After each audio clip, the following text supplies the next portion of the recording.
നമസ്കാരം, മലയാളി വാർത്തയിലേക്ക് സ്വാഗതം. ഇതൊരു മത്സരമല്ല, ഒരു അമ്മയുടെ ഹൃദയം മുറിക്കുന്ന വാക്കായിരുന്നു ഇത്. അതായത് നമുക്കറിയാം, ഷാർജയിൽ വിഭജിക സ്വന്തം മകളെ കൊലപ്പെടുത്തി കെട്ടിത്തൂക്കി ശേഷം ജീവനൊടുക്കിയ വാർത്തയ്ക്ക് വളരെയധികം ഞെട്ടിക്കുന്ന ഒരു സംഭവമായിരുന്നു.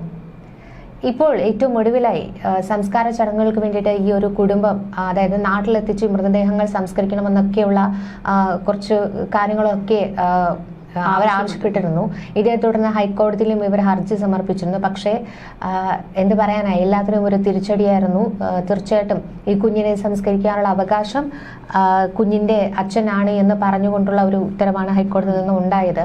അപ്പോൾ ഇതേ തുടർന്നാണ് ഷാർജയിൽ ഇപ്പോൾ മകളുടെ മൃതദേഹം ഏറ്റുവാങ്ങാൻ നിൽക്കുന്ന അമ്മ പറഞ്ഞത് ഇതൊരു മത്സരമല്ല, ആ പിഞ്ചു ശരീരത്തെ വെച്ചുകൊണ്ട് അവർ മത്സരിക്കാനില്ല എന്നുള്ള വാക്കുകളൊക്കെ പറഞ്ഞത്. നമുക്ക് ഇപ്പൊ പറയാനുള്ളതും അത് തന്നെയാണല്ലേ, ആ കുഞ്ഞ് ശരീരത്തെ വെച്ചാണ് ഇപ്പോ മരണപ്പെട്ടിട്ട് ഒരുപാട് ദിവസമായി. ഒരാള് സാധാരണഗതിയിൽ മരണപ്പെട്ട് കഴിഞ്ഞാൽ അടുത്തത് എന്ന് പറയുന്നത് തീർച്ചയായിട്ടും ശവസംസ്കാരം തന്നെയാണ്. പക്ഷെ ഇവിടുത്തെ ഒരു സാഹചര്യം എന്ന് പറയുന്നത് അതിനുള്ള ഒരു തീരുമാനം ഇതുവരെ ആയിട്ടില്ല എന്നുള്ളതാണ്. ഒരിക്കലും ഒരു പ്രവാസിയും ആഗ്രഹിക്കാത്ത ഒരു സംഭവമാണ് ഇങ്ങനെ നടന്നിരിക്കുന്നത്. വളരെ ദാരുണമായിട്ട് തന്നെ ആ കുഞ്ഞ് എന്തിനാണ് മരിച്ചതെന്ന് അതിന് പോലും അറിയില്ല. ഇപ്പം ഭാര്യയും ഭർത്താവും തമ്മിലുള്ള പ്രശ്നമായിരിക്കും, അല്ലെങ്കിൽ അങ്ങനെ എന്തെങ്കിലും ആവട്ടെ, പക്ഷെ ആ കുഞ്ഞ് എന്തിനാണ് മരിച്ചത് എന്ന് പോലും അതിനറിയില്ല. അങ്ങനത്തെ ഒരു സാഹചര്യത്തിലാണ് ആ ഒരു കുട്ടിയെ ഇപ്പോൾ ശവസംസ്കാരത്തിന് പോലും വൈകുന്നത് എന്നുള്ളത് വളരെ ഒരു ആശങ്ക നിൽക്കുന്ന ഒരു സാഹചര്യമായിരുന്നു. രണ്ട് കുടുംബവും ആവശ്യപ്പെടുന്നതിനനുസരിച്ചാണ് എന്ത് ചെയ്യണം എന്നുള്ള ഒരു തീരുമാനമൊക്കെ ഇങ്ങനെ വൈകിക്കൊണ്ടിരുന്നത്. എന്തായാലും ഇപ്പോൾ അവസാനം അവരും കാര്യങ്ങളൊക്കെ മനസ്സിലാക്കുകയാണ്. ആ ഒരു കുഞ്ഞിന് ഒരു നീതി വേണം, ആ കുഞ്ഞ് മരിച്ചു കഴിഞ്ഞിട്ടെങ്കിലും ആ കുഞ്ഞൊന്ന് മര്യാദയ്ക്ക് ഉറങ്ങിക്കോട്ടെ എന്നുള്ള രീതിയിലേക്ക് ഈ കുടുംബം പോകുകയാണ്. അതായത് ഇനി വാക്കുതർക്കത്തിനോ അല്ലെങ്കിൽ അവകാശവാദങ്ങൾക്കോ നിൽക്കുന്നില്ല. കുഞ്ഞിന്റെ ശവസംസ്കാരം പെട്ടെന്ന് തന്നെ നടക്കുക എന്നുള്ളൊരു ഉദ്ദേശത്തിൽ കാര്യങ്ങൾ പോയിക്കൊണ്ടിരിക്കുകയാണ് ഇപ്പോൾ. അതെ, കോൺസുലേറ്റിലെ ചർച്ചയിലാണ് ഇത്തരത്തിലൊരു തീരുമാനം ഉണ്ടായിരിക്കുന്നത്. നിതീഷിനാണ് ഇതിന് ഏറ്റവും കൂടുതൽ ഉത്തരവാദിത്തം. അതുകൊണ്ട് അച്ഛൻ തീരുമാനിക്കുന്നിടത്താണ് കുഞ്ഞിന്റെ സംസ്കാര ചടങ്ങുകൾ നടക്കേണ്ടത് എന്നുള്ളൊരു തീരുമാനത്തിലേക്ക് എത്തി. ഇതിനെ ആ കുടുംബം ബഹുമാനിക്കുന്നു. ആ കുടുംബം പറയുന്നു, ഞങ്ങൾ ഈ നിയമത്തെ ബഹുമാനിക്കുകയാണ്, അതുകൊണ്ട് തന്നെ ആ കുഞ്ഞിനെ വെച്ച് മത്സരിക്കാൻ അവർ തയ്യാറല്ല എന്നാണ് അതീവ ദുഃഖത്തോടു കൂടി തന്നെ ആ കുടുംബം ഒന്നാകെ പ്രതികരിച്ചത്. അപ്പോൾ സഹോദരൻ വിനോദും ഹൃദയഭേദകമായ വാക്കുകളൊക്കെയാണ് പറഞ്ഞത്. കാരണം ആ പിഞ്ചു കുഞ്ഞിന്റെ മൃതദേഹം ഇനി ഫ്രീസറിൽ വെച്ചുകൊണ്ടിരിക്കുവാൻ വയ്യ. ഇതുവരെ മൃതദേഹം പോലും കാണാൻ അവർക്ക് പറ്റിയിട്ടില്ല. ഞങ്ങൾക്ക് ആർക്കും ഒരു എതിർപ്പുമില്ല. കുഞ്ഞിനെ വെച്ച് മത്സരിച്ച് ഒന്നും നേടാനില്ല.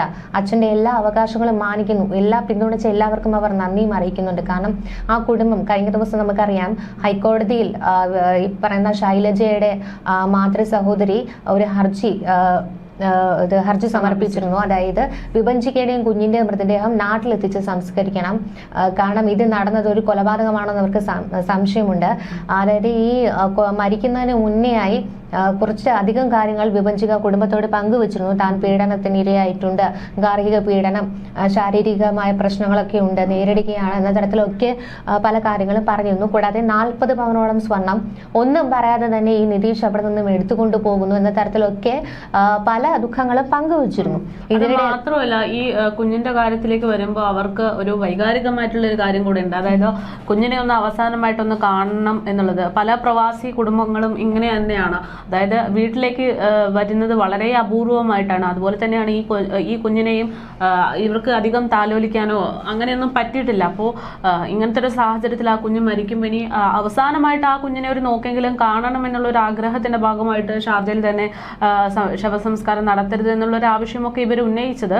പക്ഷേ ഇപ്പോൾ അപ്രതീക്ഷിതം എന്ന് പറയുന്നത് പോലെ അവർക്ക് എതിരായിട്ട് വിധി വരുന്നു. അതിന്റെ ഭാഗമായിട്ട് അവർ ആ വിധിയെ മാനിച്ചുകൊണ്ട്, കോടതിയെ മാനിച്ചുകൊണ്ട് വിഭജികയുടെ കുഞ്ഞിനെ ശവസംസ്കാരം നടത്താനുള്ള അനുമതിയിൽ ഒത്തു പോകുകയാണ് എന്തായാലും ഇപ്പോ. പക്ഷേ വിഭജികയുടെ മൃതദേഹം നാട്ടിലെത്തിക്കുമെന്നുള്ള സൂചനകളൊക്കെയാണ് പുറത്തു വരുന്നത്.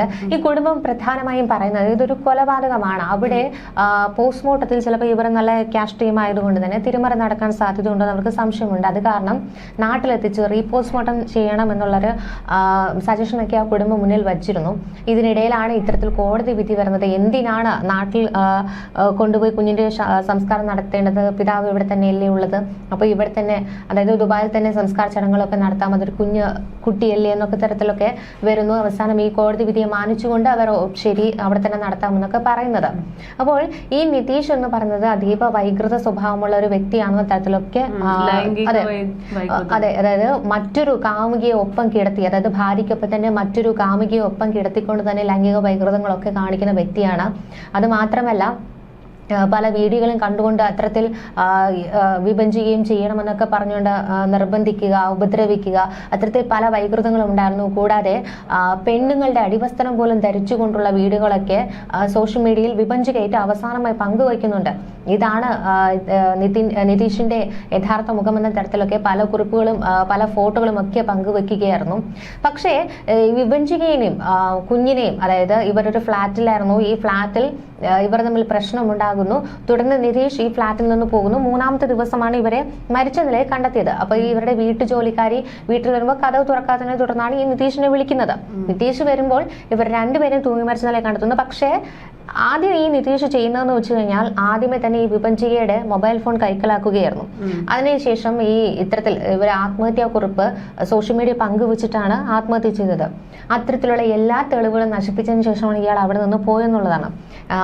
അതിൽ മെയിനായിട്ട് എടുത്തു പറയുന്നത് ഈ നിതീഷിന്റെ സഹോദരി നീതു, അച്ഛൻ, നിതീഷിന്റെ അച്ഛൻ, ഇവർ 3 പേരുമാണ് ഇതിലെ പ്രതികളെന്ന് പറയുന്നുണ്ട്. ഈ നിതീഷിന്റെ പിതാവ് പോലും വിഭജികയോട് അപമര്യാദയെ പെരുമാറിയിരുന്നു. വിഭജികയുടെ അമ്മയോട് പോലും അപമര്യാദയെ പെരുമാറിയിരുന്നു. അത്തരത്തിലുള്ള വോയിസ് റെക്കോർഡൊക്കെ ആ അമ്മ സൂക്ഷിച്ചിരുന്നു.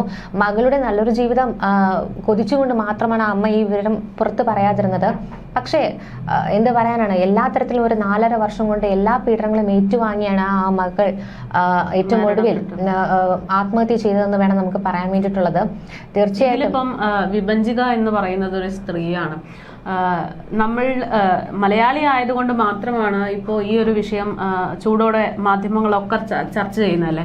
പക്ഷേ ഇതിനൊരു മറുവശമുണ്ട്. അതായത് ഈ വിഭജനയുടെ കേസ് അങ്ങോട്ട് മാറ്റിവെക്കുകയാണെങ്കിൽ നമ്മുടെ കേരളത്തിൽ തന്നെ മറുവശത്ത് ഒരു പുരുഷൻ ഇതേ രീതിയിൽ മരണപ്പെട്ടിട്ടുണ്ട്, ആത്മഹത്യ ചെയ്യപ്പെട്ടിട്ടുണ്ട്. അതായത് കഴിഞ്ഞ ദിവസം ഞാനൊരു സ്ഥലത്ത് പോയി, സുനീർ എന്ന് പറയുന്ന ഒരു യുവാവാണ് അവിടെ ആത്മഹത്യ ചെയ്തിരിക്കുന്നത്.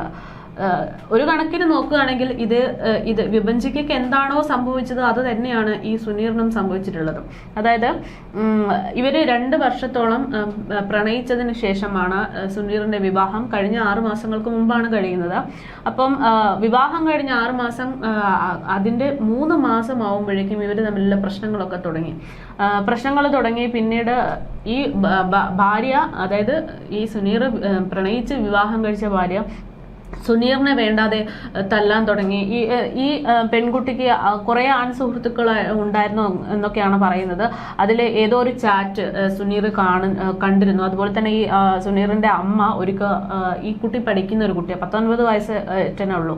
അപ്പോൾ ഇവൾ കോളേജിൽ ഇവളെ കാണാൻ വേണ്ടി പോയപ്പോൾ ആ കുട്ടി അവിടെ ഇല്ല, എവിടെ പോയിരിക്കുകയാണ്. അപ്പോൾ വിളിച്ചു ചോദിച്ചപ്പോൾ അവള് പറഞ്ഞു കോളേജിൽ നിന്ന് ഇപ്പൊ ഇറങ്ങിയിട്ടുള്ളൂ എന്ന് പറഞ്ഞു. അപ്പോൾ ആ ഉമ്മ ചോദിച്ചു ഞാനിവിടെ ഉണ്ട്, അപ്പൊ നീ ഏത് വഴിയെ പോയെന്നൊക്കെ ചോദിച്ചപ്പോൾ തഞ്ചി കളിച്ചപ്പം ഈ പെൺകുട്ടിയുടെ ഈ തരികിട മനസ്സിലായിട്ട് അതിനുശേഷമാണ് ഈ വീട്ടുകാരുടെ അടുത്ത് ഇവരിങ്ങനെ മോശമായിട്ട് പെരുമാറുന്നതും ഇയാൾക്ക്, അതായത് ഭർത്താവിനെ ഇങ്ങനെ മാനസികമായിട്ട് പീഡിപ്പിച്ചുകൊണ്ടിരിക്കുക. ഒന്ന് ആലോചിച്ച് നോക്കുക, സ്വന്തം അമ്മയെ നമ്മുടെ പാർട്ട്ണർ മുന്നിലിട്ട് ഉപദ്രവിക്കുന്നൊക്കെ കണ്ടു നിൽക്കുന്ന ഒരവസ്ഥ. അപ്പോഴും ഈ സുനീർ പറഞ്ഞുകൊണ്ടിരുന്നത് അമ്മ ചെറിയൊരു കുട്ടിയല്ലേ, 19 വയസ്സല്ലേ ഉള്ളൂ, സാരമില്ല, നമുക്ക് എന്തെങ്കിലും ചെയ്യാം, ശരിയാക്കി എടുക്കാന്നുള്ള രീതിയിലൊക്കെ പറഞ്ഞുകൊണ്ടിരുന്നതാണ്. പക്ഷെ ഇതിങ്ങനെ പ്രശ്നമാകുന്നതിന്റെ പ്രധാന കാരണം എന്ന് പറയുന്നത് ഈ സുനീറിന്റെ വീട്ടിലേക്ക് എല്ലാ ദിവസവും ഈ പെൺകുട്ടിയുടെ സഹോദരനും അമ്മയും വന്നുകൊണ്ടിരുന്നു. ഈ അമ്മയും സഹോദരനും വന്നിട്ട് ഇവര് 3 കൂടെ ആ റൂമിൽ ഇരിക്കുക. എന്നിട്ട് സുനീറിനെ റൂമിൽ നിന്ന് പുറത്താക്കിയിട്ട് ഇവര് 3 ഡിസ്കഷൻ. അത് കഴിഞ്ഞിട്ട് പുറത്തിറങ്ങിയിട്ട് 1-2 വാക്ക് വീട്ടുകാരടുത്ത് സംസാരിച്ച് ഒരു പോക്ക് പോകും. എല്ലാ ദിവസവും അവർ വീട്ടിൽ വന്നിട്ട് ഇങ്ങനെ വാതിലടച്ച് ചർച്ച ചെയ്യുന്നത് എന്താണ് എന്നതൊക്കെ അറിയേണ്ടതുണ്ട്. ഇപ്പോൾ ഇവരുടെ കുടുംബം പറയുന്നത് പ്രകാരം ഇവർക്ക് സുനീറിന് 2 വാഹനങ്ങളുണ്ട്. ആ 2 വാഹനവും ഇവരുടെ പേരിലേക്ക് എഴുതി കൊടുക്കാനുള്ള ആവശ്യമൊക്കെ ഉന്നയിച്ചിരുന്നു എന്നാണ് പറയുന്നത്. അതായത് നമ്മൾ തുടക്കത്തിൽ പറഞ്ഞതുപോലെ വിഭജികയുടെ സ്ഥാനത്ത് കേരളത്തിലൊരു പുരുഷന് ഇതുപോലൊരു ദുരൂഹ അനുഭവം ഉണ്ടാവുകയും അതിന്റെ പേരിൽ ജീവൻ നഷ്ടപ്പെടുകയും ചെയ്തിരിക്കുകയാണ്.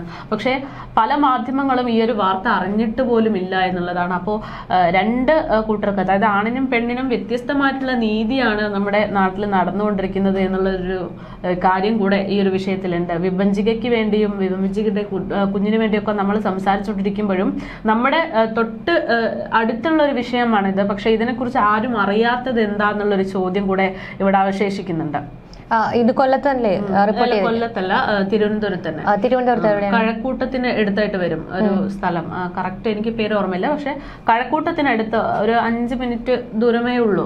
ഇവര് ടൗണിൽ തന്നെയായിരുന്നു താമസിച്ചത്. ഈ അടുത്ത് അങ്ങോട്ട് മാറി താമസിച്ചതാ. അപ്പം അവിടെ ഉണ്ടായിരുന്ന 2 സഹോദരിയും ഈ ഒരു സുനീർ എന്ന് പറയുന്ന, അങ്ങനെ 3 മക്കളാണ്. അപ്പം 3 മക്കളിൽ 2 വീടുണ്ട്. ആ ഒരു സ്ഥലത്ത് 2 വീട്, അതായത് സഹോദരിയും ഭർത്താവും കുടുംബമായിട്ട് ജീവിക്കുന്ന ഒരു വീടും, മറ്റേ സഹോദരിയും കൊച്ചും അതുപോലെ തന്നെ ഈ സുനീറിന്റെ ഉമ്മയും ഈ പുതുപ്പെണ്ണും ഇവര് താമസിക്കുന്ന ഒരു വീടും, ഈ 2 വീടും എടുത്തെടുത്താ.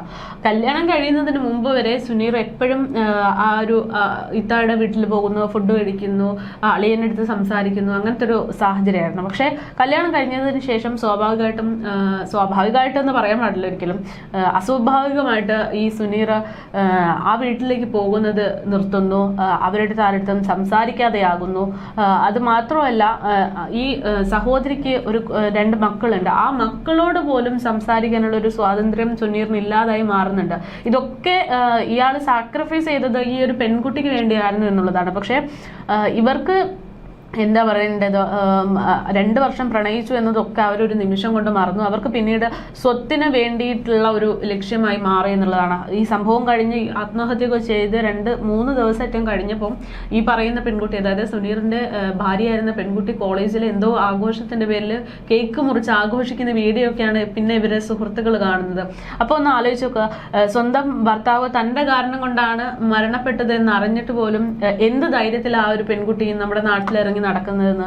അപ്പോൾ ഇത് തന്നെയാണ്, ആണാണെങ്കിലും പെണ്ണാണെങ്കിലും എല്ലാവർക്കും തുല്യനീതി, തുല്യന്യായം എന്ന് പറയുന്ന നാട്ടിലാണ് ഇത്തരത്തിൽ വ്യത്യസ്തപരമായിട്ടുള്ള കാര്യങ്ങളൊക്കെ നടക്കുന്നത് എന്നുള്ളത് എന്നെ ഒരുപാട് ഞെട്ടിച്ചു. ഇപ്പോൾ വിഭജിക്കയുടെ കാര്യം പറയുന്നപ്പോൾ എനിക്ക് ഫസ്റ്റ് ഓർമ്മ വന്നതാണത്. എന്തായിരുന്നാലും ഇത്തരത്തിൽ നമ്മളെ ഞെട്ടിക്കുന്ന പല കാര്യങ്ങളും നമ്മൾ തൊട്ടടുത്ത് തന്നെ നടന്നുകൊണ്ടിരിക്കുകയാണ്. കാരണം അതൊരു യുവാവിന്റെ കാര്യത്തിലായിരുന്നാലും ഒരു യുവതിയുടെ കാര്യത്തിലായിരുന്നാലും 2 കുടുംബങ്ങൾ, അതായത് ഒരു വിവാഹത്തിന് ശേഷം അവരുടെ ജീവിതത്തിൽ സംഭവിച്ച ചില കാര്യങ്ങളുടെ പേരിലാണ് അവർക്ക് ജീവൻ ഒടുക്കേണ്ടി വന്നതെന്നുള്ളതാണ്. തീർച്ചയായിട്ടും ഈ വിഭജികയുടെ സംഭവത്തിലേക്ക് വരുമ്പോൾ വിഭജികയുടെ ഏറ്റവും അവസാനമായി കാണാൻ കുതിക്കുന്ന കുടുംബമാണത്. കാരണം വളരെയധികം ദൂരത്ത് നിന്നുകൊണ്ടായിരുന്നു പല പീഡനങ്ങളും ആ പെൺകുട്ടിക്ക് ഏറ്റുവാങ്ങേണ്ടി വന്നത്. തീർച്ചയായിട്ടും ആ നിയമ പോരാട്ടം കുടുംബം തുടരുമെന്ന് തന്നെയാണ് പറയുന്നത്. ഷാർജയിലെ നിയമങ്ങളൊക്കെ അവർ മാനിക്കുന്നു. ഇനി അതിനുശേഷം റീപോസ്റ്റ്മോർട്ടം വേണ്ട എന്നൊരു തീരുമാനം അവർ പങ്കുവച്ചിട്ടുണ്ട്.